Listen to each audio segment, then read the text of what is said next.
En la Sergio, son bienvenidos los que saben que en el Internet de las cosas, lo que menos importa son las cosas. Bienvenidos los que no se quedan viendo cómo cambia el mundo, sino que hacen parte del cambio. Los que creen que la revolución digital no es solo para los que siempre están en un computador, porque la verdadera revolución no son los datos, sino cómo estos mejoran la vida del hombre. Bienvenidos los que aprovechan la transformación digital de la Sergio para transformar el mundo a un mundo mejor. Bienvenidos a la educación 4.0. La Sergio, nuevos profesionales para un mundo 4.0. Universidad Sergio Arboleda, Colombia y España, donde tú sí cuentas. En la Sergio. Hola sergistas, bienvenidos a la segunda sesión de Aula 4.0, el espacio de clases abiertas de la Universidad Sergio Arboleda para que los sergistas y otros usuarios aprendan más acerca del mundo 4.0 y de los desafíos que se derivan de la denominada cuarta revolución industrial. Como les conté, este es un espacio abierto, así que compártanlo con sus amigos, familiares, con todas las personas que tengan interés en aprender desde el campo teórico, conceptual acerca de esta importante área del conocimiento. Hoy nos acompaña Adriana Araujo, estará a cargo de la sesión de hoy.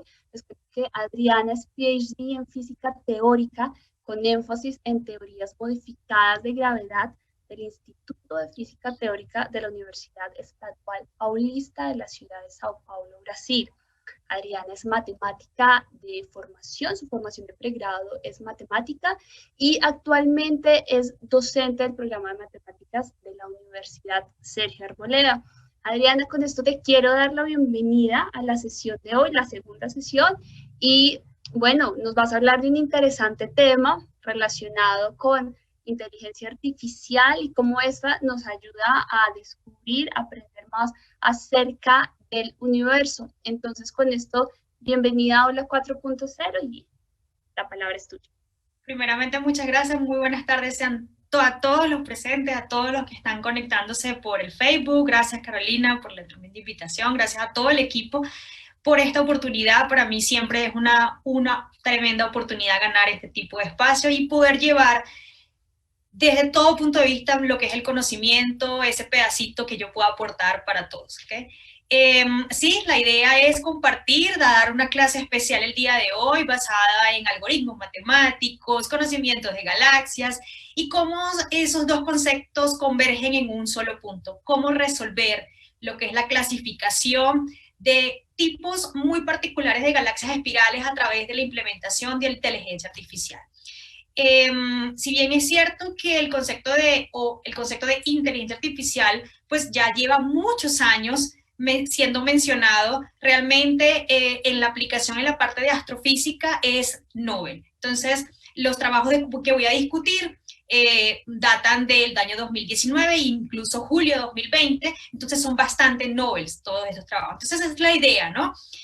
Ver y dar a conocer que no solamente se pueden aplicar a la industria, como vimos el día de ayer en nuestro conversatorio del día de ayer de los usos de la inteligencia artificial, sino que también en la parte de astrofísica también pueden ser aplicados, ¿okay? Entonces, esa es la idea de la clase de hoy, llevar una clase amena, donde podamos participar, vamos a ir construyendo los conceptos poco a poco hasta llegar a conocer esos trabajos de los cuales estoy conversando. Así es, Adriana. Entonces, solo para reiterar y hacer una invitación a que nos envíen sus preguntas, sus inquietudes. Esto entiéndanlo como un salón de clases. Si hay algún concepto que ustedes no entienden, que quieren levantar la mano, por favor, déjenos sus preguntas en el chat, que le estaremos compartiendo eso a Adriana para que vaya en la marcha resolviendo sus preguntas. Al final también, por supuesto, habrá un espacio para las inquietudes de orden general. Entonces, con esto, Adriana, ya te doy toda la palabra para que empieces a explicar.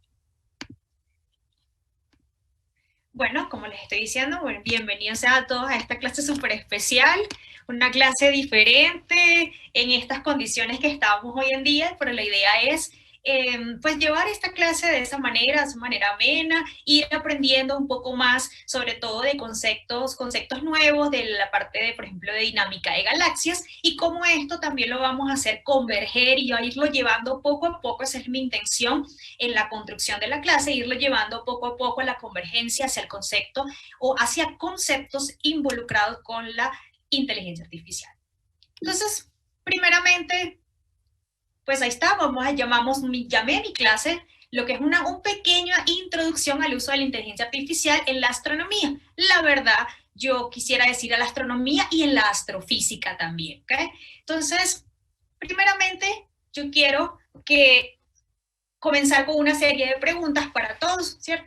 Pero pues yo voy a ir respondiéndoles poco a poco, ustedes también por allá por el chat pueden ir respondiendo. Realmente, lo primero que nosotros, si queremos hablar del universo, el universo es algo tan grande, ¿cierto? Uno nos imaginamos del universo y lo primero que pensamos es, bueno, ¿y quiénes son los que se encargan de estudiar todo lo referente a ese ente tan gigante y tan grande como es el universo?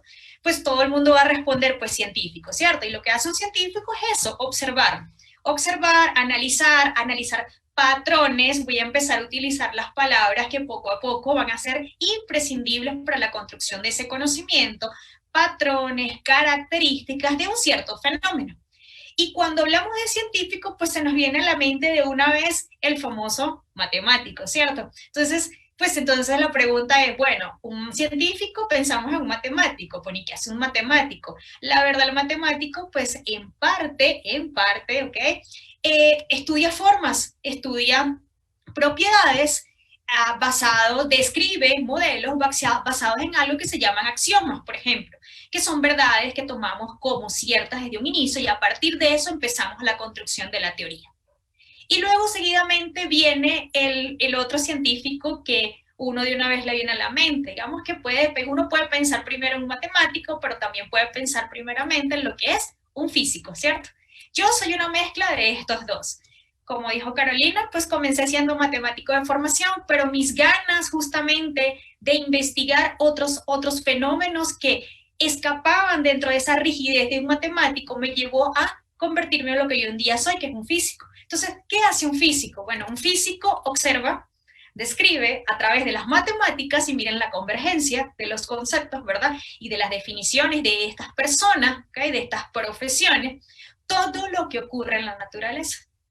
Y entonces, con esto es algo que yo les digo siempre a mis estudiantes, cuando doy mis cursos en matemática, aquí en la Sergio, ¿no? Entonces, ¿qué es lo que nosotros hacemos?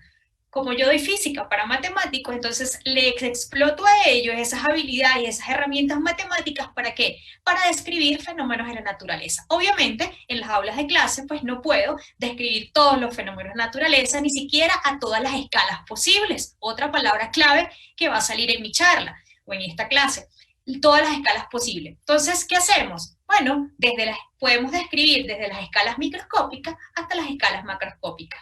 Esa hojita que está ahí parece muy tonto el dibujo, pero resulta que la dinámica molecular de esa hojita, lo que hace la producción o el cambio de esos colores, pues se modela físicamente a través de la mecánica cuántica. Y ustedes dirán, ¿de verdad? Sí, es totalmente cierto. Entonces, en ese pedacito de hoja, en ese cambio de color, logramos hacer la convergencia de biología molecular y la mecánica cuántica. ¿Por qué? Porque si queremos mirar chiquito, a la escala muy pequeña, pues vamos a necesitar de esa mecánica, de ese formalismo físico-matemático que nos permite estudiar esas escalas a esas escalas de los fenómenos. Sin embargo, también podemos ir mucho más grande. Y eso que está ahí, pues sería la simulación o una imagen pictórica, una simulación pictórica de lo que sería un agujero negro. Entonces, fíjense, empezamos de lo que era un científico, luego de una vez naturalmente viene lo que es el matemático, como aquella persona que con su rigidez, su formalidad nos ayuda a la construcción de modelos. Viene el físico que se apodera de todas esas herramientas, esos modelos, ¿para qué? Para converger a la descripción de los fenómenos en la naturaleza, desde una escala microscópica hasta una escala macroscópica. Entonces, miren todo el pasaje que hicimos, la travesía que hicimos en un momentico.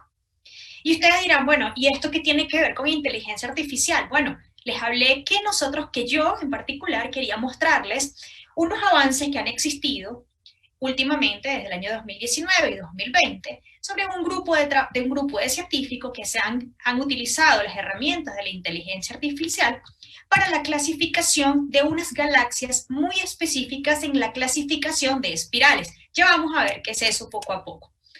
Pero para llegar a entender cuáles fueron aquellos patrones con los cuales alimentaron a los algoritmos matemáticos que nos van a ayudar a clasificar, necesitamos entender quiénes son esos patrones y quiénes son esas características. Entonces, esa es la idea. Cuando nosotros vemos esta imagen, a nosotros se nos viene de una vez a la mente, pues obvio es el sistema solar. La idea de la imagen y de estas primeras imágenes que les voy a mostrar es que nos adaptemos a las escalas que vamos a empezar a observar. Con esto les digo, si vamos a ir a hablar o a discernir sobre el universo, empecemos a imaginar la cantidad de datos, pero la cantidad, estoy hablando de números. Entonces, por ahí ya nos tiene que empezar a sonar la palabra de Big Data, ¿cierto? Entonces, a eso voy. El universo, como lo vemos ahí, ese es nuestro vecindario. Por aquí estamos nosotros en la Tierra. Este es nuestro vecindario, gigante. Imagínense nada más todos los datos que podemos obtener si nos queremos centrar en el estudio de cualquiera de estos planetas, de la atmósfera de cada uno, de lo que ocurre a su alrededor, de la interacción entre ellos. Escojan el que ustedes quieran, el fenómeno que ustedes quieran, solamente en torno a nuestro vecindario van a tener millones de datos. Bueno, ahora imagínense que nos alejamos un poco más y empezamos a hablar de nuestro vecindario. Otra imagen favorecida es justamente lo que les hablaba, la interacción entre cuerpos celestes. En este caso, esta imagen es muy conocida. Para los que están en el mundo de la astronomía y la astrofísica, esta imagen es súper conocida. ¿Por qué? Porque significa, o es la imagen pictórica o la simulación del dibujo, de lo que él representó uno de los problemas más grandes que enfrentó la teoría de Newton. La teoría de Newton es conocida por ser una teoría de gravitación, que logró explicar cómo era la interacción entre los cuerpos. Esta imagen nos dice cómo es o cómo fue el problema que se presentó ante la explicación de lo que ocurría con el perihelio de mercurio. Este problema fue resuelto gracias a la reformulación de la teoría o a la formulación de una nueva teoría de gravitación, que es la teoría general de relatividad. Esta imagen que ven aquí, otra imagen que nos ayuda a empezar a alejarnos. Esta es una imagen muy conocida también dentro de la astronomía y la astrofísica, denominada la cruz de Einstein. Esto es una imagen muy bonita, muy curiosa por lo siguiente. Esa imagen que está ahí no son 5 imágenes, son 4 imágenes replicadas a partir del punto central. Es lo que uno en astrofísica y en teorías de gravitación conoce como los famosos lentes gravitacionales. Imaginémonos hacer un ejercicio.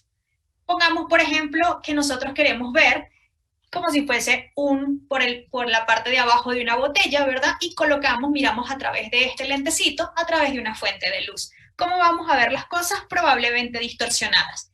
Ese lente que pasa a través, esa luz que pasa a través del fondo de la botella y llega a nuestros ojos, que son nuestros fotorreceptores, nos dicen con la comunicación cerebral que la imagen está distorsionada. Eso es prácticamente lo que hacen las llamadas galaxias lentes. Nuestros fotorreceptores serían los telescopios, pero miramos pasando la luz a través de ¿qué? De una galaxia lente. Al momento de que esa luz viene y llega a nuestros ojos vía los telescopios, esa imagen es replicada 4 veces. Esta imagen es tan bonita y es tan curiosa porque presenta una simetría perfecta.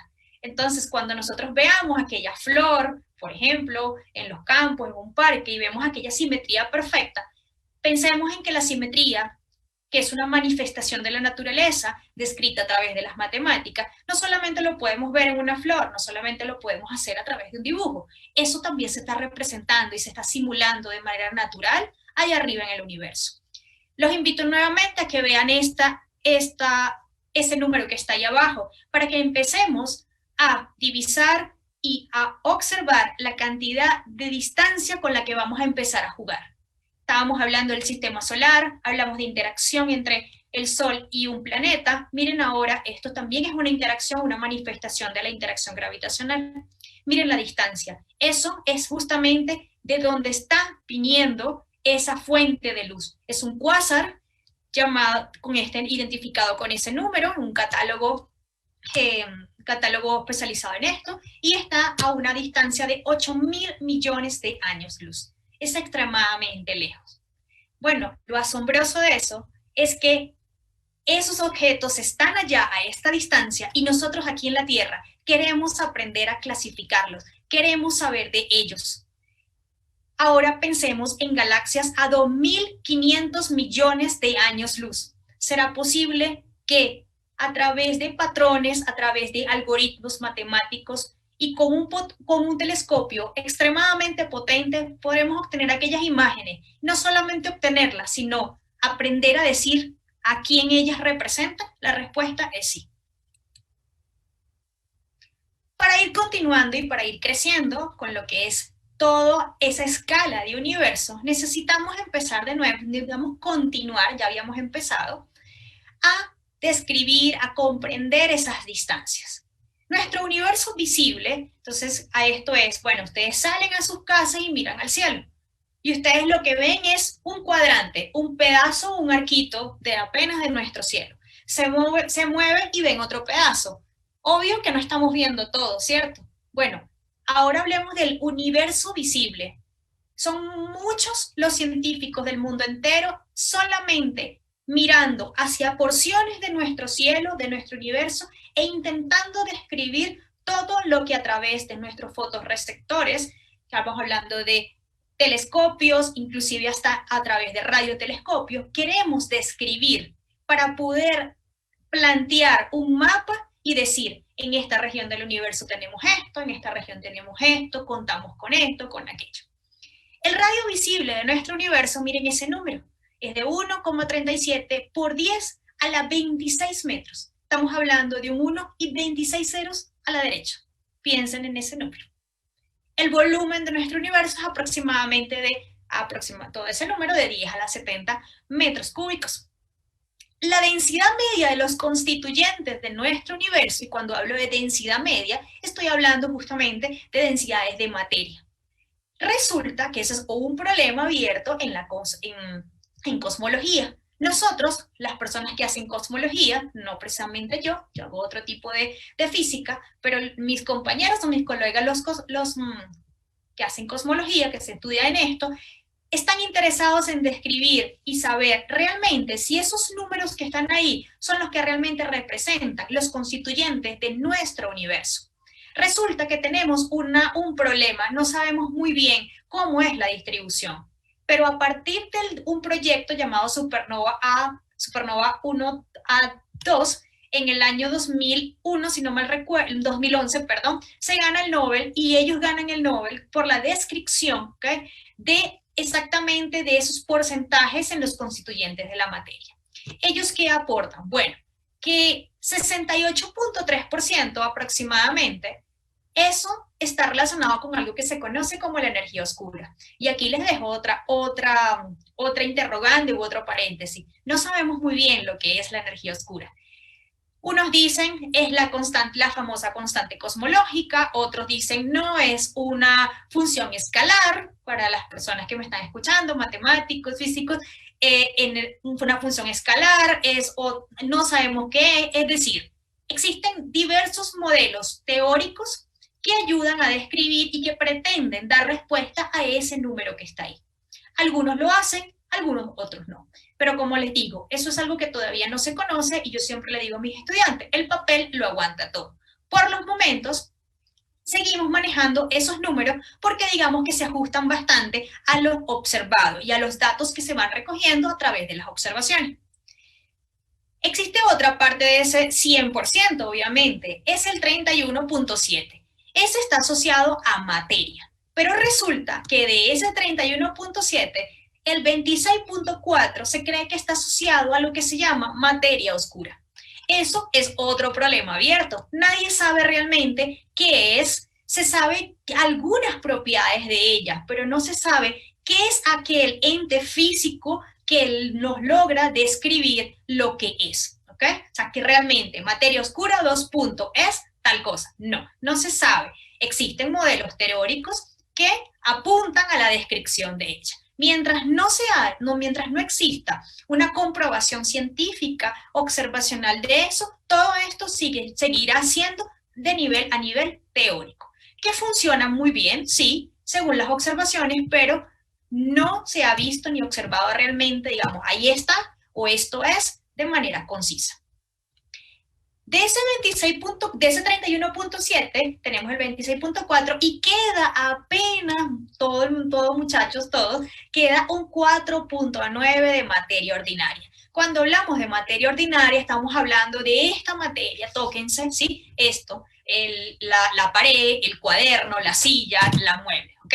Entonces imagínense, entonces pensemos, de todo lo que podemos imaginarnos en nuestro universo, apenas el 4.9 está constituido de lo que nosotros conocemos como en física como materia bariónica, materia ordinaria. La otra gran cantidad de esa materia está asociado a algo que todavía ni siquiera sabemos. Con respecto a la materia oscura, le voy a hacer un pequeño paréntesis aquí. ¿Por qué? Porque tiene mucho que ver con lo que posiblemente con lo que vamos a hablar y que posiblemente lo puedo mencionar más adelante. Se cree que la materia oscura es la responsable de algo que se conoce como el problema de las curvas de rotación de galaxias. Como vamos a hablar de galaxias, pues vale la pena mencionarlo. Según el comportamiento o las teorías de Newton y Kepler, todo el mundo ha escuchado de Johann Kepler, ¿verdad? Y de Newton, obviamente. A medida que uno se aleja del centro de la galaxia, imagínense que empezamos a caminar del centro como de un puntico y nos empezamos a alejar. El comportamiento de una curva, entiéndase una curva como lo que describe esa función que vemos en bachillerato o en cálculo 1, esa función que describe, ese gráfico que describe esa función, debería empezar a decaer, es decir, a caer, ¿sí? Suavemente, como si fuese como un tobogán, ¿cierto? A medida que nos alejamos de ese centro galáctico. Eso es lo que teóricamente debería ocurrir. Resulta que en las observaciones, esa curva, al vez de caer como un tobogán, se mantiene como si fuese una línea recta, es decir, casi constante, como si ahí existiera más masa de lo que realmente podemos observar. Por eso el nombre de materia oscura. Entonces, para que vean el por qué el nombre de oscuro, ¿sí? Es porque no lo estamos viendo. ¿Qué se conoce de ella? Se conoce que interacciona gravitacionalmente, pero no puede interaccionar electromagnéticamente. De ahí el hecho de que no podamos verlo. Acuérdense que nosotros podemos vernos unos a los otros y podemos ver esta presentación gracias a esa interacción de la naturaleza llamada interacción electromagnética. Entonces, es oscura, no la podemos ver, es decir, no interactúa con las cargas eléctricas. ¿Ok? Más o menos para que llevemos una idea de todo lo que existe en el universo y sobre todo, lo que nos gustaría aprender a describir y a hablar de ello. Vamos entonces a empezar a hablar un poquito de lo que son las galaxias. Acuérdense, queremos llegar a eso, a las galaxias. Entonces, una definición, digamos, un poco intuitiva y un poco también que nos ayuda como a entender aquella noción, aquella imagen que tenemos de lo que es una galaxia, sería lo del siguiente. Pues sabemos que son un conjunto de estrellas, polvo, gas, materias, y que están unidas, muy importante esto, están unidas vía interacción gravitacional.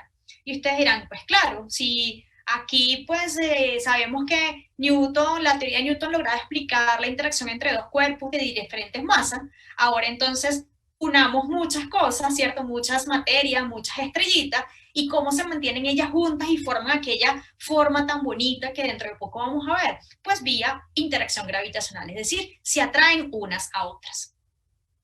Dentro de las galaxias o dentro de lo que es la galaxia, pues nosotros necesitamos, en su momento, ¿verdad? Muchas personas dijeron, bueno, nosotros necesitamos empezar a ver cómo describimos a esta galaxia, a esta otra, a esta y a esta. Es decir, necesitamos empezar a conocer características y desde el punto de vista, digamos, el término sería características morfológicas de las galaxias. Dicho de otra manera, características propias de cada una de ellas.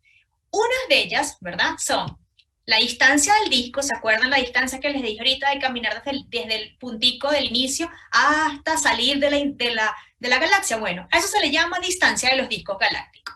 Y en esta nomenclatura, pues lo vamos a denotar o lo denotamos como RD, simplemente. La velocidad radial es esa velocidad que les hablaba ahorita de rotación. ¿Se acuerdan que les hablé de una curva que simulaba la velocidad de rotación? Bueno, es esa V. Cada una de ellas, entonces ustedes siempre van a imaginarse a quién, a la Vía Láctea, ¿cierto? Porque nosotros pues vivimos en una galaxia que es la Vía Láctea. Ahora ella rota, ¿verdad? Bueno, es esa velocidad. Y a un parámetro súper importante que lo utilizamos mucho para estudiar justamente propiedades de esa galaxia es lo que conocemos como la superficie de brillo. Dicho de otra manera, está ahí dentro de ese parámetro, guarda la información de cuán brillante es. Acuérdense que lo que nosotros recibimos a través de los fotorreceptores, los telescopios, es luz. Entonces a nosotros nos interesa tener un parámetro que nos ayude a mirar cuán brillosa es, cuán brillante es esa galaxia. Por supuesto, eso dice mucho de ella, de diferentes características de cada una de las galaxias. Entonces vamos a hablar de lo que es la clasificación de esas galaxias. Ustedes dirán, claro, yo conozco varias, pero resulta que hay muchos tipos de galaxias. Particularmente, nosotros se necesitó, ¿verdad? Teóricamente, obviamente, se necesitó, teórica y observacionalmente, la verdad. Pero pues quien hizo los fundamentos o esta clasificación es el famoso Edwin Hubble, conocido por la persona que observó por primera vez que nuestro universo se estaba expandiendo. Estamos hablando de 1930, ¿ok? Bueno, ahí tenemos dos imágenes de galaxias. Ustedes dirán, pero ¿cuál es cuál? Yo las veo casi iguales. No, son diferentes. De hecho, una es de un tipo, otra es de otro. Entonces vamos a empezar con las clasificaciones. Tenemos galaxias elípticas. Y quise traer, fíjense que es esta imagen que tenemos aquí, esta es exactamente esa que está ahí. Entonces ahí teníamos, en esa primera diapositiva, en la diapositiva anterior, teníamos una galaxia elíptica. Esa galaxia es una de las más interesantes y sobre todo en los últimos años. Es la famosa M87. Antes de comentarles un poquito sobre ella, de detenerme ahí y hacerles recordar hechos que han ocurrido en los últimos años, sobre todo el año pasado fue muy mencionada, vamos a hablar un poquito de las características de esta galaxia elíptica. Bueno, decimos que están caracterizadas por contener o poco o casi nada de polvo o gas. Contienen estrellas de población tipo 2. Eso es una nomenclatura simplemente. Son estrellas que son un poco más viejas, por decirlo de alguna manera. Brillan de otra manera. ¿Okay? Cada una, a medida que van perdiendo esa energía interna que tienen esas estrellas, pues van surgiendo o van cambiando su morfología, sus características. ¿Okay? Este parámetro ya lo vimos, ¿se acuerdan aquí? La superficie de brillo. Bueno, miren, sí, no importa si no entendemos muy bien qué significa eso, pero lo que les estoy diciendo con ese parámetro es que el que tiene aquella caída como el del tobogán. Eso lo que quiere decir es que a medida que nos alejamos de ese centro galáctico, el brillo comienza a caer. Eso es lo que nos está diciendo. Comienza a perder brillo. En la clasificación de Hubble, cada vez que, espero que por lo menos eso nos llevemos el día de hoy, cuando veamos por ahí una galaxia, eso es una galaxia tipo E, ya aprendemos que esa es la clasificación, esa es la letra o la nomenclatura que se le da en la clasificación de Hubble a las galaxias tipo elípticas. Como les digo, esa imagen que está ahí, o la M87, ha sido muy famosa y sobre todo el año pasado. Por ahí guárdenla y no sé si me podrán decir por ahí alguna pregunta, seguramente ya deben estar respondiendo porque fue muy sonada. La M87 es una galaxia tipo elíptica donde está el agujero negro supermasivo del cual se estudió para poder generar aquella famosa primera fotografía del agujero negro. ¿Okay? Entonces, para que lo guarden ahí. Entonces, ya saben, de aquella foto se tomó del centro de una galaxia el tipo elíptica llamada la M87. Las lenticulares, aquella de la diapositiva, la primera, era una galaxia lenticular. Las galaxias lenticulares son un poco más extrañas, ¿verdad? Son caracterizadas por no contener nada de polvo, nada de gas. También tiene un perfil de una superficie de brillo muy similar a la anterior, de hecho, muy, muy similar, ¿verdad? Igual decae, es lo que se espera que hagan. Y en la clasificación de Hubble se denotan con SO, ¿ok? Una de características e importancias del por qué traigo las galaxias lenticulares es que entre las galaxias elípticas y las galaxias espiral, que es la que vamos ahorita, esta galaxia lenticular es como una transición entre una y la otra. Es como un término medio, digámoslo así. Entonces, ellas son bastante extrañas, pero su formación y su dinámica y su progreso, su evolución, nos puede decir mucho sobre la transición de una hacia la otra. Por eso también son muy importantes. Y las más esperadas son las espirales. ¿Por qué son tan importantes las galaxias espirales? Bueno, resulta que primeramente vivimos en una. Dos, nuestra vecina es nuestra vecina más próxima. Cuando digo vecina me refiero a galaxia. Es otra espiral, la famosa Andrómeda, ¿cierto? Que de eso vamos a hablar dentro de un poquito. Entonces, y la mayor abundancia o la mayor cantidad de galaxias en el universo son de tipo espiral. Son bastante abundantes. La dinámica de ellas es bastante bonita. Hay diferentes tipos de galaxias espirales y de eso justamente es lo que se trata esta aplicación de la inteligencia artificial en clasificar tipos de galaxias espirales. Miren esa forma que tiene esta galaxia, mírenla acá, ¿sí? Ella tiene eso se le llama spin, que es la rotación. Entonces, cuando uno la ve, uno de una vez simula que esto tiene una forma como de S, ¿no? Si ven cómo es el sentido de rotación, ¿lo ven así? ¿Cierto? Va de este sentido. Bueno, eso está dibujando como una S. Hay otro tipo, las que van en sentido contrario. Eso simula una Z. De esas justamente es las que vamos a hablar y de las que este equipo logró clasificar. Características de estas galaxias, pues una de las características más notorias es que tiene los famosos brazos. Esos brazos son estas terminaciones que vemos acá y este que está acá, ¿okay? Los famosos brazos de las espirales. Hay otro tipo de características, las voy a mencionar ahorita, que es como si fuese una barra que atraviesa toda de extremo a extremo esa galaxia. Eso le llaman barras, exactamente. También la superficie de brillo decae, como lo ven, como en la forma del tobogán que les estoy diciendo, ¿verdad? Y dentro de la clasificación de Hubble, pues se clasifican SA, SB, SC y SD. Nuestra galaxia, nuestra Vía Láctea tiene dentro de la clasificación Hubble como una SBC. ¿Qué pasa? Que nosotros ella es una mezcla, tenemos dentro de la misma configuración de espiral, que se ve muy bonito. De hecho, por ejemplo, en el antiplano boliviano se ve exactamente uno de la parte de la Vía Láctea, se logran captar fotos muy bonitas de parte de la Vía Láctea, lo cual me parece asombroso poder ver parte de donde nosotros mismos estamos, ¿verdad? No sé, a veces me pongo a pensar así y uno pues, se asombra de esas maravillas, ¿no?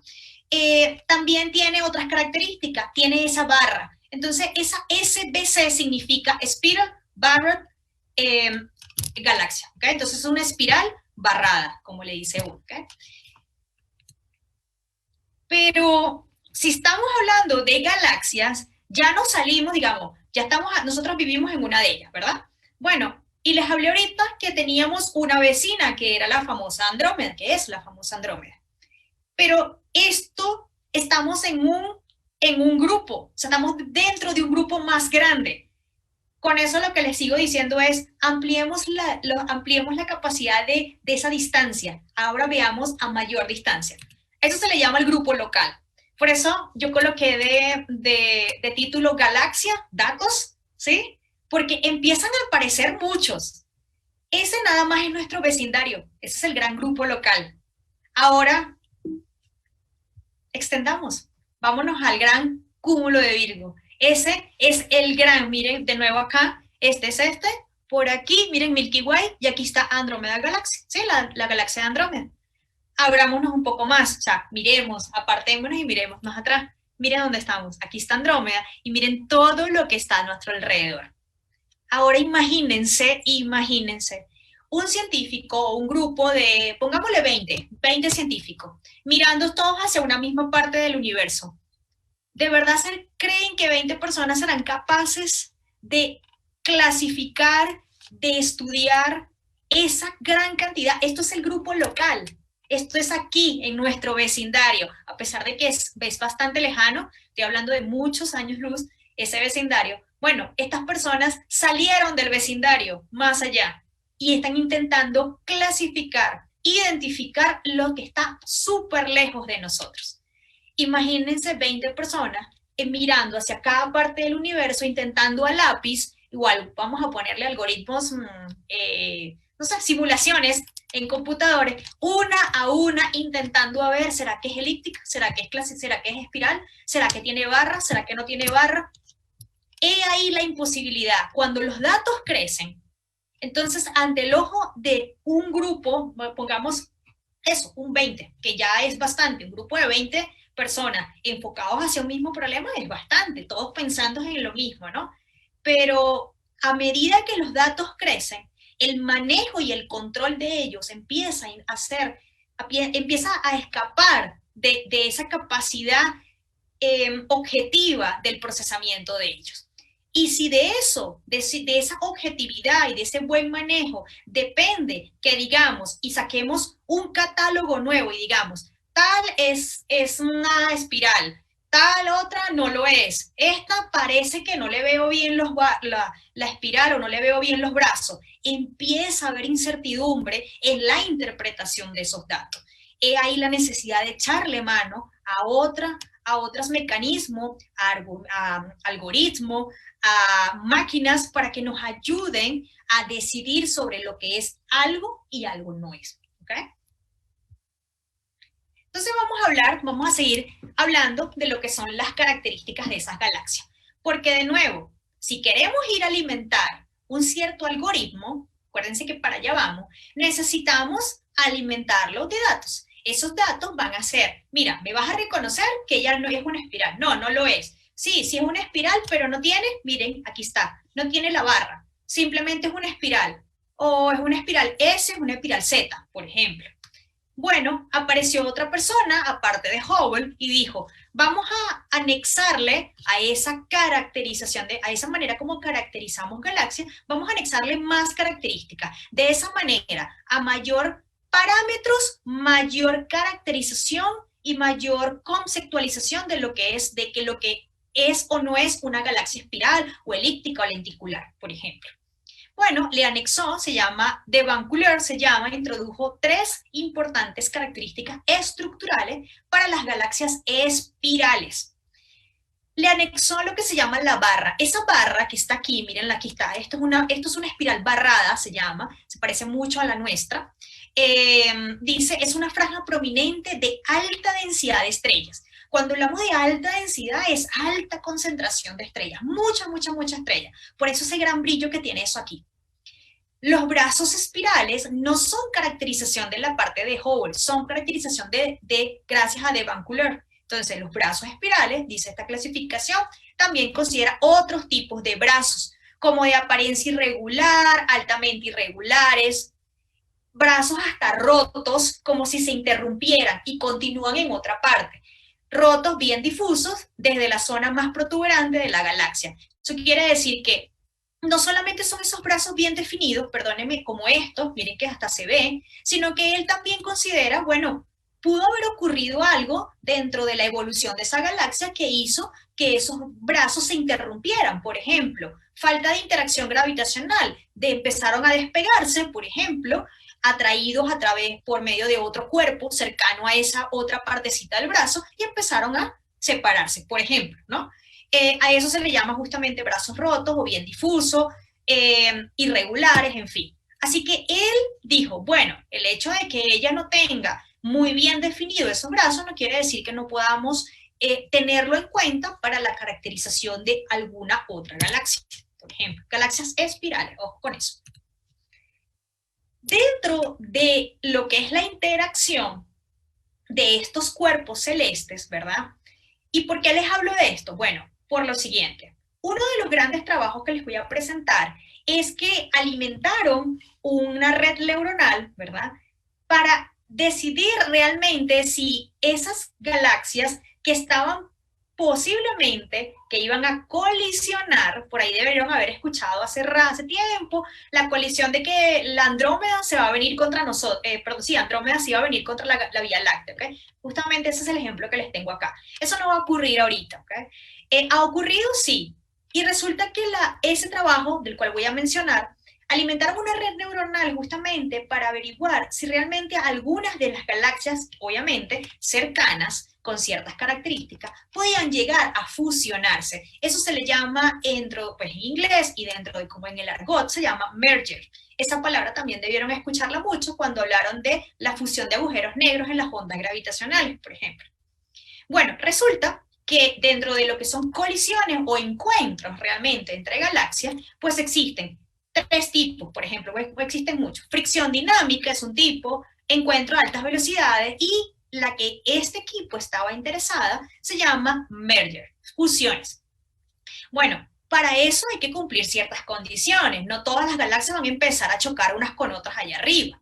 Primero, pues tiene que tener unos ciertos parámetros, unos ciertos como le digo yo, como un intervalo, digámoslo así, ¿no? Bueno, si ocurre esto, o si tiene esta velocidad, pues entonces es posible que ocurra.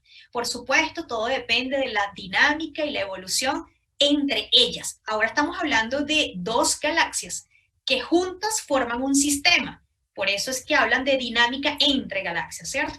Entonces, bueno, la velocidad de galaxias rodeando una cierta vecindad, digamos que, por ejemplo, la velocidad que tiene Andrómeda con respecto a nosotros, fíjense exactamente, esa es la M31, también se le conoce como M31, se está aproximando en la Vía Láctea con alrededor de 100 kilómetros por segundo. En unos 10 a 10 años podría colisionar, así que no nos asustemos que no se nos va a venir encima todavía, ¿ok?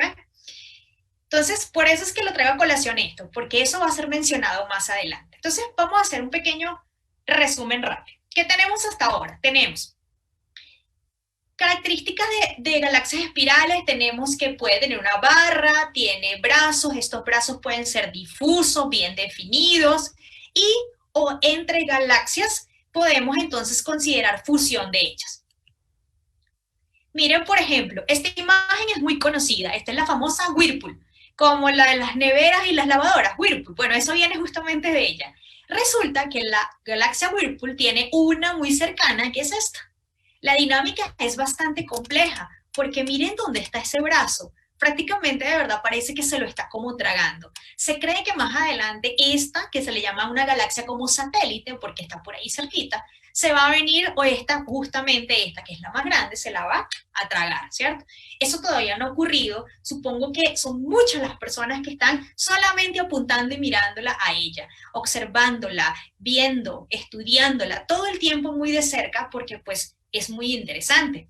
Esto podría ser lo que en un futuro podría llegar a una fusión de galaxias. Miren qué bonita es una galaxia espiral muy, muy definida, con un disco bastante bonito, bastante brillante. Este es justamente ese disco al que yo les hacía referencia hace poco.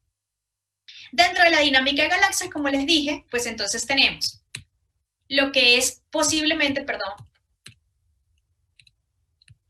lo que posiblemente podría ser una colisión. Si estas galaxias llegan, se unen y no pasan de largo, pues entonces vamos a terminar en una sola. Así que colisión no necesariamente significa fusión, eso es lo que les quiero decir con esto. Por eso digo, si las dos galaxias colisionan y no tienen suficiente momento para continuar viajando luego de la colisión, llega, se unen y cruzan y pasan, no pasó nada. Hubo colisión, pero no hubo fusión. Entonces podríamos tener fusión, por eso la dirección de la flecha. ¿Por qué es tan importante el estudio de este tipo de interacción? Bueno, como les digo, estaríamos hablando de interacción gravitacional. Nos interesa ver eso, nos interesa ver cómo es la interacción gravitacional entre estas galaxias, por ejemplo, la de la Whirlpool y su satélite. Son importantes también porque nos ayudan a entender la evolución de esa galaxia. Y aparece otro parámetro que se llama el parámetro de formación de estrellas. Imagínense ahora que teníamos una población y a esto se le suma otra. ¿No creen ustedes que esa población de estrellas va a crecer? Bueno, eso se llama parámetro de crecimiento de estrellas.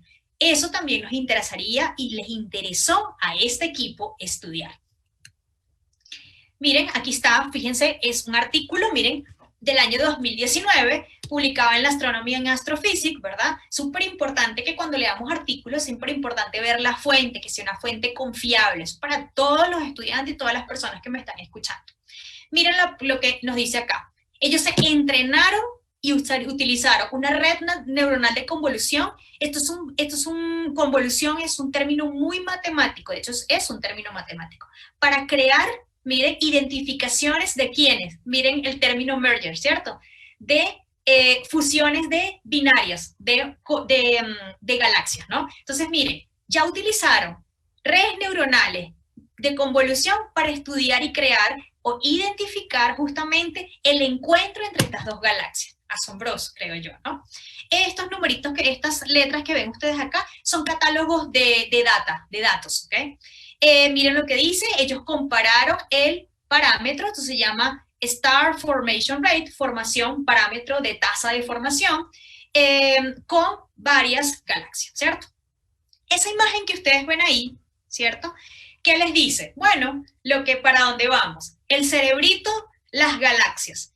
Ellas llegan, lo alimentamos a esa red neuronal, la vamos a alimentar y la vamos a hacer pasar por varias clasificaciones. Y una que nos va a decir, no, sí es, pasa la otra. ¿Será que es esto? ¿Será que no tiene barras? ¿Será que tiene brazos difusos? ¿No tiene brazos difusos? ¿Será que se parece a una S? ¿Será que se parece a una Z, por ejemplo? Bueno, de eso se trata justamente. Esta es la imagen exactamente de la página del Observatorio Nacional de Japón, donde se tomó este trabajo que he estado investigando últimamente. ¿Okay?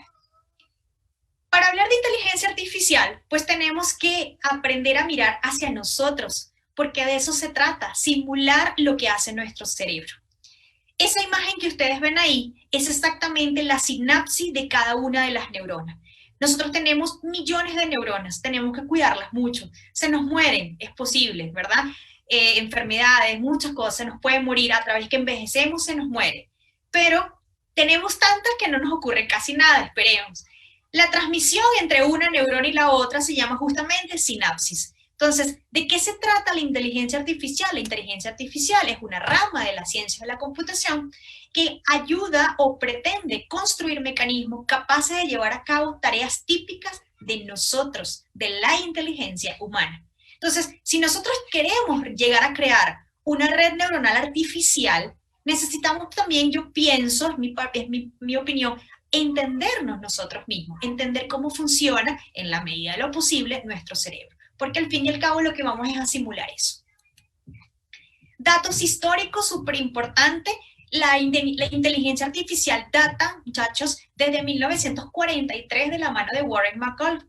Es un neuropsicólogo, así que no era un matemático, un físico, un analista de datos, no, era un neuropsicólogo, cuyas ideas fueron la base para el desarrollo formal de las máquinas de Turing. Este personaje sí nos debe sonar mucho, por muchas razones, ¿ok? No estoy hablando de la película. Es porque lo consideran el padre de la computación moderna. Todo el mundo piensa que él estaba muy adelantado, pero miren que este de 1943, más o menos, que data.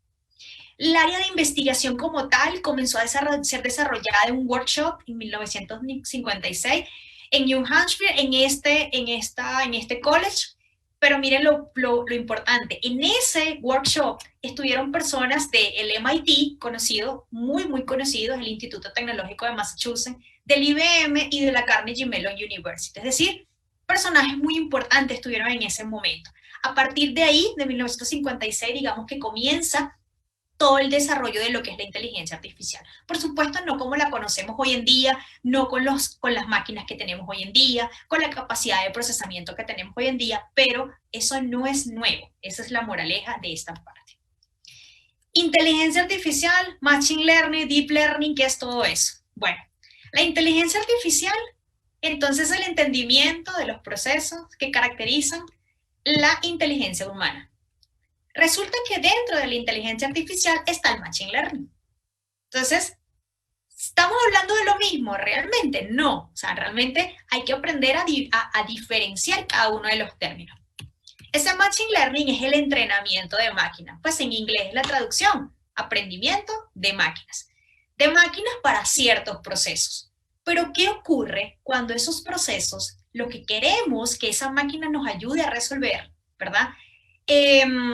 Son o requieren de un entrenamiento profundo, de un análisis que caracterice, de que diga, no, este no es este, no, y de aquí este tampoco, que ayude a pensar mucho más, que caracterice, que ayude a clasificar. Entonces aparece el deep learning. El Deep Learning encuentra patrones. Así que para clasificar galaxias espirales, tendemos que dotar a esa red neuronal de patrones. Tenemos que caracterizar, mira, tengo que decirle, esto va a ser una espiral S. Acuérdense de la S del dibujito. Esto va a ser una galaxia tipo Z. El contrario. Esto no es una galaxia espiral. Y yo necesito decirle. Entonces, si se dan cuenta, nosotros somos los seres, digamos, por encima de esa máquina que nosotros, gracias a nuestro comprendimiento de nuestro cerebro humano, vamos a aprender a dotar y a enseñar a esa máquina, ¿ok? No piensen que es algo que va a aprender solo. Nosotros va a aprender solo una vez que nosotros le dotemos de la experiencia que ella necesita. Machine Learning, redes neuronales. Ya he estado mencionando redes neuronales. Las redes neuronales son algoritmos matemáticos que sirven para emular el cómo aprende nuestro cerebro, permitiendo el entrenamiento de las máquinas. Entonces, si tenemos un aprendimiento de máquinas, podemos dotarlo justamente antes de ¿qué? De un algoritmo que nos ayude a procesar esos datos. Si nosotros queremos que esos datos sean clasificados de manera, de una manera en particular, siguiendo ciertos patrones, acuérdense, eso sería Deep Learning. Entonces, a medida que colocamos tareas más complicadas, el cerebro humano crea más capas. Pensemos, es nuestro cerebro en el que el procesamiento de la información, y es aquí donde se lleva a cabo el procesamiento profundo, por eso el Deep Learning. Si se dan cuenta, la idea de esto, más allá de que nos llevemos la idea de que una cosa representa esto, de la galaxia, de cómo se están funcionando todo esto, es que veamos que necesitamos mirarnos, necesitamos es entender realmente, plantarnos, sentarnos un momentico y decir, pero bueno, pero es que así es como yo pienso, así es como yo clasifico. Primero me dices, bueno, ¿cómo vas a identificar algo que tú no conoces? Es así como nuestro cerebro está siendo entrenado. Yo necesito llenar mi cerebro de imágenes para luego replicarlo a través de una orden que me des. Ese Machine Learning y esas redes neuronales y ese Deep Learning resulta, esto que nosotros vemos aquí es el famoso, un diagramita súper sencillo de lo que sería una red neuronal. Entonces imagínense, llega y entramos, los datos entran, se le dota a la máquina. Esto que está aquí es lo que seguramente muchos aquí ya han visto materias electivas de inteligencia artificial, se conoce como capas ocultas. Esas capas ocultas son las que justamente es donde se da el procesamiento y clasificación de datos. La salida, por supuesto, va a ser sí o no. Por ejemplo, hablemos de variables booleanas, que son 1, 2, 1, 0, sí, no, verdadero o falso, ¿sí? Eso es 1, 0, arriba, abajo, prende, apaga, por ejemplo. Bueno, ¿es o no es un carro? Sí, sí es un carro. No, no es un carro. Sí, sí es un perro. No, no es un perro. ¿Okay? Entonces, de esa manera es que trabaja nuestro cerebro. Nosotros nos entró la información, lo procesamos y emitimos. Sí, sí es un carro verde, por ejemplo. Miren lo complicado. Carro verde, dos características. La evolución de los conceptos. Hablamos redes neuronales, Machine Learning y Deep Learning. Bueno, la red neuronal es todo esto. Miren que este era súper sencillo, era una sola capita. Eso es un procesamiento súper fácil. Fácil entre comillas, los algoritmos que están dentro, programar esos algoritmos es súper complicado. Miren ahora esta es la red de entrada. Miren ahora todas las capas ocultas que hay. Imagínense todas las capas ocultas que deben existir cuando la cantidad de datos es gigante.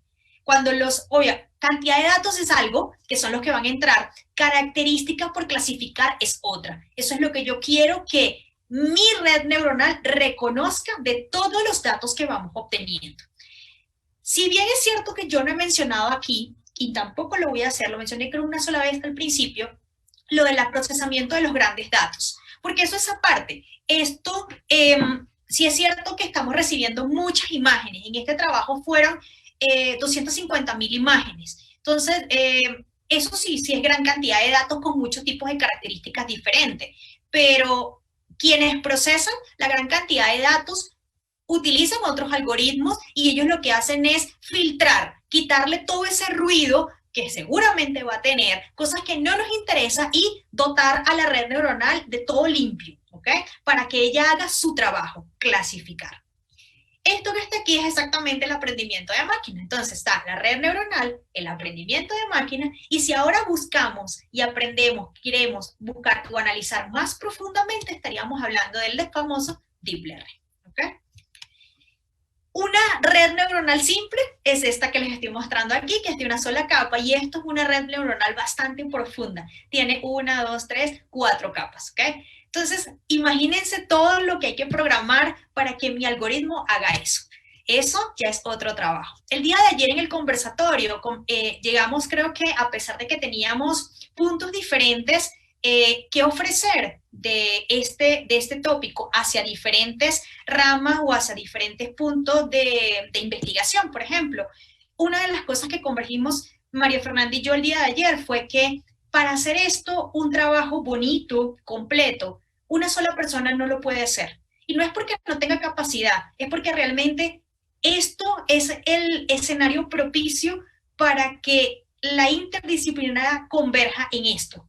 Queremos clasificar esto, tráigame un matemático que me haga en la red neuronal, que me piense, que me haga bien las cosas. Tráigame al físico o al astrofísico que me ayude a clasificar unas buenas imágenes. Y tráigame el mejor programador que usted tenga para que me ayude a entrenar esa máquina. Entonces, bueno, y muchas más personas podemos incluir en un grupo de trabajo de este estilo, ¿ok? Ejemplos de clasificaciones. Lamentablemente, pues sí, tenía que tocar ese tema, un tema, digamos, como un poco, pero pues es natural. Dentro de la medicina se está utilizando mucho la inteligencia artificial y para la clasificación de lesiones cancerígenas, que esto me diga a través de dotar a la red neuronal de imágenes susceptibles a que algo sea, por ejemplo, una lesión cancerígena o precancerígena, y que la red neuronal diga a través de la comparación de esas imágenes con respecto a la que está observando, se hace a nivel de colposcopía, por ejemplo, de colonoscopía, perdón, también a nivel de la piel se está viendo mucho, de lunares, y pues la red neuronal me dice si es una célula o si es una lesión benigna o está dotado de células cancerígenas. Otro que siempre lo hacemos es, bueno, el de Twitter. ¿Cómo es que Twitter llega y nos dice, ah, eso fue ofensivo, bloquéalo? Hay muchas veces que nosotros no sabemos. Nosotros llegamos y reportamos un comentario, ¿cierto? Bueno, ¿y será que de verdad hay alguien atrás diciendo, sí, está bien, ya lo voy a revisar? Olvídense, no se puede. Automáticamente sí se sabe que hay una programación a través de un aprendimiento de máquina que nos ayuda a decir, mira, este tipo de comentarios con estas ciertas características son clasificadas como inapropiadas. Entonces, si nos damos cuenta, en nuestro día a día, no tanto el de la parte científica, en nuestro día a día, tenemos la aplicación de las redes neuronales y sobre todo el aprendimiento de máquinas, sobre todo hoy en día con las redes sociales. A donde queríamos llegar, aplicaciones a la astrofísica. Tenemos tres grandes artículos o trabajos ya publicados, ¿ok? Y fíjense que los dos primeros, ¿verdad? Ya uno ya se los había presentado, es el efecto de las galaxias justamente en la fusión de ellas. Se programó a través de redes neuronales de convolución. Eso es un tipo específicamente utilizado para la clasificación. Este otro artículo también, miren, utilizando casualmente un aprendimiento profundo, un alto entrenamiento de máquinas, y este que está aquí es exactamente el trabajo que mencioné el día de ayer y les estoy mencionando desde hace rato el día de hoy. La clasificación, miren dónde está, de 80.000 galaxias espirales usando Big Data, obviamente, grande cantidad de datos. Este Subaru Hyper Supreme es exactamente la cámara de un telescopio de 8.2 metros de diámetro, ubicado en el monte Mauna Kea en Hawái. Es uno de los telescopios más avanzados y más susceptibles y sensibles ante ciertas características de observación del Instituto de Astronomía Nacional de Japón, utilizando nuevamente Deep Learning. Con los datos del telescopio Subaru se lograron categorizar, ojo con esto, a través de redes neuronales y Deep Learning, se lograron caracterizar más de 80.000 galaxias espirales, ubicadas a 2.5 billones de años luz. Miren esto, 2.5 billones de años luz, extremadamente lejos. ¿Por qué apelar a la inteligencia artificial en este campo? La imposibilidad del manejo óptimo de muchos datos, lo que les dije, se vuelve casi imposible poder manejar eso y clasificarlo a ojo. 20 personas, póngale 100, todavía es demasiado. Y al momento que ponemos el ojo humano, no es que no seamos capaces, la incertidumbre crece. Si logramos entrenar bien la máquina, vamos a poder hacerlo. Se convierte en un problema de capacidad visual, lo que les estoy comentando, al momento de clasificar, por ejemplo, 10.000 imágenes. Entonces, piensen en todo eso, ¿sí? Porque apela nuevamente. Entonces, ¿qué fue lo que se hizo? Dotamos al algoritmo de imágenes con la que entrenamos a esa máquina. Esa red neuronal procesa y clasifica según los patrones dados. De nuevo, acuérdense los patrones y características de las galaxias. El spin, la vuelta del spin, la barra, los brazos difusos, capacidad de fusión, es decir, velocidad. Por eso toda la primera parte, la parte introductoria, porque de esa manera fue que nosotros vamos a dotar, o estas personas, mejor dicho, dotaron a esta red neuronal para que ella, entrenada correctamente, lograra decir sí y no lo es. ¿Okay? Les voy a presentar un video donde, un video por supuesto del equipo japonés, donde ellos comentan muy brevemente lo que ellos hicieron.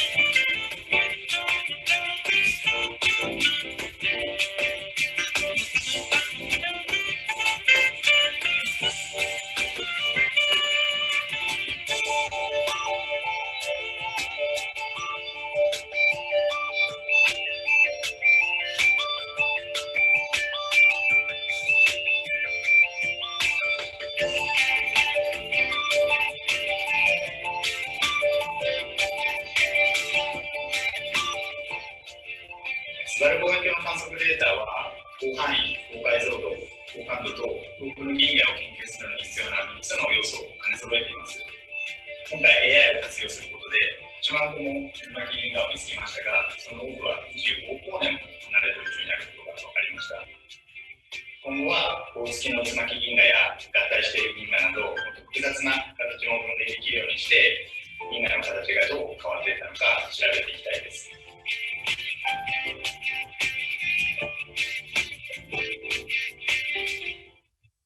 Comentarles un poquito sobre el video. ¿Se dieron cuenta?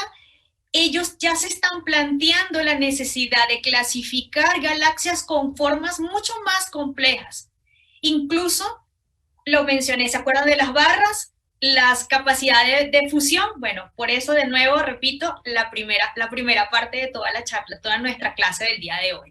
Porque de nuevo, para entrar a entender un problema como este, necesitamos entender realmente la data, qué tipo de data es la que están dotando ellos, cómo se entrenó, lo entrenaron con esas características, será barrada, no será barrada, tendrá espirales difusos, será espiral, no será espiral, nos interesan elípticas. Entonces, eso más o menos fue la intención de esa primera parte. Como dicen ellos se plantean hacer esto para otro tipo de formas un poco más complejas. ¿Qué proyectos yo ya como Adriana planteo para un futuro y espero que en la universidad podamos llevarlo a cabo? Bueno, simular a menor escala dicho trabajo, me gustaría mucho poder hacerlo haciendo uso del talento humano en la universidad, estudiantes y profesores. No soy experta en eso, no me considero, creo que experta en nada. Y bueno, dicho proyecto aspiro a desarrollarlo en el marco de semilleros. Yo tengo y dirijo un semillero de investigación, su nombre es del Departamento de Matemáticas, aspiro poder hacerlo desde ahí, pero no solamente que sea ahí, sino también con mucho gusto recibimos a otros estudiantes de otros lados para que nos colaboren, porque yo de verdad sí aspiro poder llevar a cabo este proyecto en menor escala, obviamente, no será ahí veremos de dónde sacamos las imágenes, en fin, tenemos talento humano para poder hacer esto y sobre todo para ver cómo a partir del aprendimiento de otros, de estos grandes equipos de otras partes del mundo podemos nosotros también aprender y desde aquí poder decir que sí es posible hacer cosas bonitas, poner a aplicar lo que nosotros estamos aprendiendo aquí en la universidad para generar nuevo conocimiento. Entonces, bueno, esto era todo lo que mi clase del día de hoy. Espero les haya gustado y bueno, muchas gracias a todos. Adriana, mil gracias a ti por esta clase tan interesante. Tenemos a un usuario, el Andrés Galindo, que tiene de hecho varias preguntas. Él quiere saber, número uno, qué tipo de información se puede obtener del número que identifica a la fotografía de la cruz de Einstein, ¿sabes? Esa es Bien. una pregunta. Sí. Dice que si es simplemente una etiqueta cualquiera o de ahí se puede sacar información. Ah, el nombrecito, dices. ¿Puedo quitar la presentación? Claro que sí. Ok, listo. Sí, listo, creo. Entonces, él pregunta eso, también quiere saber si con la inteligencia artificial es posible mapear en su totalidad el universo visible y cuál es la ventaja que proporciona una inteligencia artificial en comparación a una red neuronal. Todo esto lo pregunta el Andrés. Ok, con respecto a la primera pregunta, qué pena, ¿dónde está mi presentación? Esa etiqueta que vemos aquí abajo de la cruz de Einstein son etiquetas etiquetas, diría yo. Cuando dices etiquetas, yo sé que te refieres que si es un nombre cualquiera que le dieron, no. Son parámetros que se colocan en los catálogos de observación, simplemente, ¿ok? Por ejemplo, los nombres de galaxias tienen un nombre tanto, por ejemplo, no sé, la nube de Magallanes, por ejemplo, o Andrómeda, pero Andrómeda también tiene, ese es el nombre, digamos, asociado a ciertos dioses, a ciertas, sí, a ciertos nombres en particular, pero también tienen su número asociado en ciertos catálogos. Hay muchos catálogos. Hay catálogos de cielos profundos, hay catálogos de nuestra vecindad, entonces también eso depende de eso, ¿ok? La otra pregunta era, qué pena, si podemos, si podemos utilizar la inteligencia artificial, se puede mapear en su totalidad el universo visible. Uy, de eso creo que se está tratando todo esto, ¿verdad? Porque de nuevo, obviamente, estas personas, estos equipos de investigación que les di a conocer el día de hoy, pues está basado justamente, ellos están interesados en galaxias. Pero les comento algo. Hay otro equipo, no comenté ese trabajo el día de hoy, puesto que quise investigar mucho más sobre ellos. Otro artículo publicado en una revista muy, muy importante de física, donde ya están estudiando a través de redes neuronales de convolución, exactamente las que mencioné ahorita, parámetros cosmológicos. Estoy hablando ya justamente de materia oscura, energía oscura. Entonces, sí se está buscando cubrir todas estas preguntas abiertas que hay del universo, tanto como mapear totalmente, yo creo que pues es la aspiración de todo. Y con respecto a la tercera, ¿qué diferente? ¿Me puedes repetir? Qué pena. Claro, ¿cuál es la ventaja que proporciona la inteligencia artificial en comparación a una red neuronal? La red neuronal es el algoritmo, ¿sí? Y la inteligencia artificial, como vimos justamente, cubre todo. O sea, dentro de la inteligencia artificial tenemos el aprendimiento de máquina y las redes neuronales son con lo que nosotros vamos a dotar a esa máquina para que ayude a pensar. Entonces, digamos que estaríamos, si sabemos identificar bien los términos, pero estamos hablando casi siempre de lo mismo, ¿ok? Ahora, hay diferentes tipos de redes neuronales. Por ejemplo, esta red neuronal de convolución es una muy particular, utilizada sobre todo para este tipo de trabajos, ¿okay? y de proyectos. Ok, y aquí tenemos otra pregunta de Santiago Santos. Él quiere saber si existe alguna regla general o alguna forma de saber cuántas capas intermedias se necesitan en una red neuronal para analizar los datos que se reciben. Uy, depende de lo que se quiera, Santi. A Santi lo conozco. Santi es estudiante de mi semillero. Santi, depende de lo que se quiera realizar, porque si queremos realizar simplemente una tarea fácil, no necesita por qué tener tantas capas. Eso depende de la cantidad de parámetros que nosotros queramos clasificar. Entonces depende del problema que tengamos. Pero yo estuve investigando y hay unas que tienen muchas capas internas, porque depende también cuán profundo nosotros queramos que sea el aprendimiento de esta y el discernimiento de las características de este objeto que nosotros estamos estudiando. Perfecto, Adriana. Y ya una pregunta para terminar tiene que ver con cómo contribuimos desde una universidad como la Sergio Arboleda, ¿sabes? Para que todo esto se haga realidad. Es decir, esto está solo en manos de científicos muy experimentados. ¿Cómo una persona que tiene un interés por participar en esto puede involucrarse y puede aportar? Por eso mi última diapositiva, si les soy sincera, esa última diapositiva la coloqué el día de ayer en la noche pensando en justamente cómo cerrar y decir, bueno, y entonces todo esto, ajá, bueno, todo esto queda, esta gente por allá con los super telescopios y super presupuestos y todo, pero ¿será que aquí no podemos hacer nada? No, claro que sí. Fíjate que yo digo que eso es uno de mis proyectos desde que comencé a leer todo sobre todo esto. Me gustaría poder simular este trabajo a menor escala y no necesariamente. ¿Qué necesitan? ¿Ganas de aprender? Por supuesto, sí.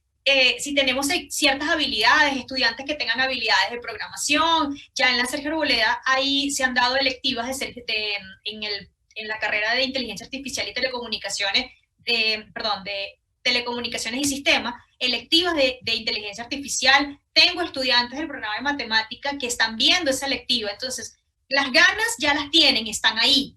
¿Qué necesitan? Pues nada, querer trabajar, ver cómo nos ponemos de acuerdo para poner en marcha ese proyecto, ese mini proyecto que yo misma me inventé, porque nadie me dijo que lo tenía que hacer, sino que pues yo misma dije, bueno, ¿y por qué no podemos hacerlo nosotros? Pues, porque sé que tengo talento, sé que hay talento de estudiantes que pueden lograr programar algo de esa manera, tengo estudiantes que manejan muy bien la parte teórica, entonces, ¿por qué no fusionar todo eso? Muy bien, Adriana. Muchas gracias por tu tiempo. Con esto concluimos la segunda sesión de Aula 4.0, el espacio de la Universidad Sergio Arboleda, el espacio de clases abiertas para que los sergistas y otros usuarios puedan aproximarse a esto del mundo 4.0, los retos derivados de la cuarta revolución industrial. Como les digo, este es un espacio abierto, así que pueden compartirlo con sus amigos, con sus familiares. La idea es que todos nos conectemos y juntos sigamos construyendo sobre todas estas importantes áreas del conocimiento. Entonces, de nuevo, Adriana, mil gracias por tu participación. Y a todos los sergistas y otros usuarios que hoy nos acompañaron, los esperamos el próximo miércoles a las 4 de la tarde con un nuevo tema acerca del mundo 4.0. Entonces, ya saben, compartan, divulguen y aquí nos encontramos el próximo miércoles. Gracias a todos.